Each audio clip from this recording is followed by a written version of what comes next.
Hari ketiga invasi, Rusia menghancurkan 821 target militer Ukraina.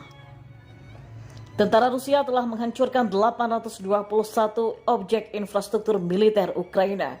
Hal itu diungkapkan juru bicara Kementerian Pertahanan Rusia, Mayor Jenderal Igor Konashenkov.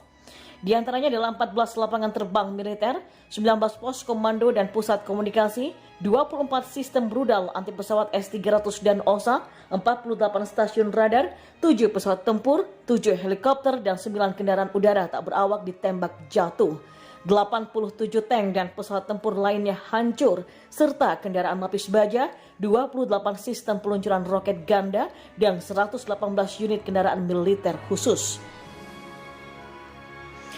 Konashenkov juga mengatakan pasukan Angkatan Laut Rusia menghancurkan 8 kapal militer Angkatan Laut Ukraina. Konashenkov juga menjelaskan bahwa Angkatan Bersenjata Rusia telah meluncurkan serangan pada malam hari dengan rudal jelajah berbasis laut dan darat di fasilitas militer di Ukraina. Pada malam hari, Angkatan Bersenjata Federasi Rusia melancarkan serangan dengan senjata presisi jarak jauh menggunakan rudal jelajah berbasis udara dan laut terhadap infrastruktur militer Ukraina, kata Jenderal Rusia tersebut. Konashenkov juga mengatakan bahwa Angkatan Bersenjata Rusia telah membangun kendali penuh atas kota Melitopol di Ukraina di selatan negara itu. Pada hari Kamis, Rusia meluncurkan operasi khusus untuk demilitarisasi dan denazifikasi Ukraina, merespon permintaan dari Republik Rakyat Donetsk dan juga Lugansk untuk bantuan dalam melawan agresi pasukan Ukraina.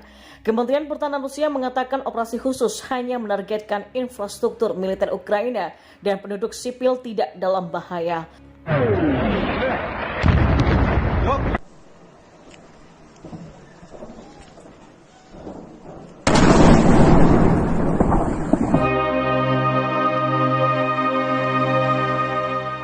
Sahabat Kompas.com, Rusia telah melancarkan serangan melalui udara, darat, dan laut yang menghancurkan di Ukraina. Presiden Rusia Vladimir Putin selama berbulan-bulan kerap menyangkal bahwa Rusia akan menyerang Ukraina. Namun, kemudian ia membatalkan kesepakatan damai dan mengirimkan pasukan melintasi perbatasan utara, timur, dan selatan Ukraina pada Kamis 24 Februari 2022.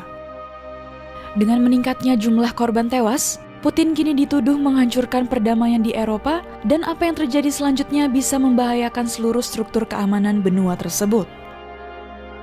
Lantas, apa yang menjadi penyebab perang Rusia dan Ukraina?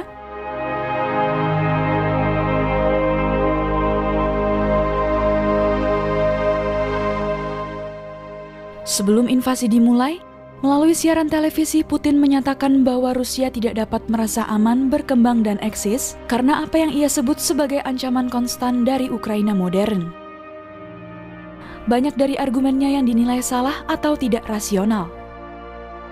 Putin mengklaim bahwa tujuannya adalah melindungi orang-orang yang menjadi sasaran intimidasi dan genosida, serta untuk demilitarisasi dan denazifikasi Ukraina. Namun, nyatanya tidak ada genosida di Ukraina. Diketahui, Ukraina menjadi negara demokrasi yang dipimpin seorang presiden beragama Yahudi, yaitu Presiden Volodymyr Zelensky. Adapun, ia menyamakan serangan gencar Rusia ini dengan invasi Nazi Jerman dalam Perang Dunia Kedua. Di sisi lain, Putin telah sering menuduh Ukraina diambil alih para ekstremis sejak presidennya yang pro-Rusia Viktor Yanukovych digulingkan pada 2014 usai berbulan-bulan protes terhadap pemerintahannya. Rusia kemudian membalas dengan merebut wilayah selatan Crimea dan memicu pemberontakan di timur, serta mendukung separatis yang telah memerangi pasukan Ukraina dalam perang yang merenggut 14.000 nyawa. Pada akhir 2021, Putin mulai mengerahkan sejumlah besar pasukan Rusia di dekat perbatasan Ukraina. Hingga pada minggu ini, Putin membatalkan kesepakatan damai 2015 untuk wilayah timur dan mengakui kemerdekaan wilayah di bawah kendali pemberontak yaitu Donetsk dan Luhansk. Selain itu, perang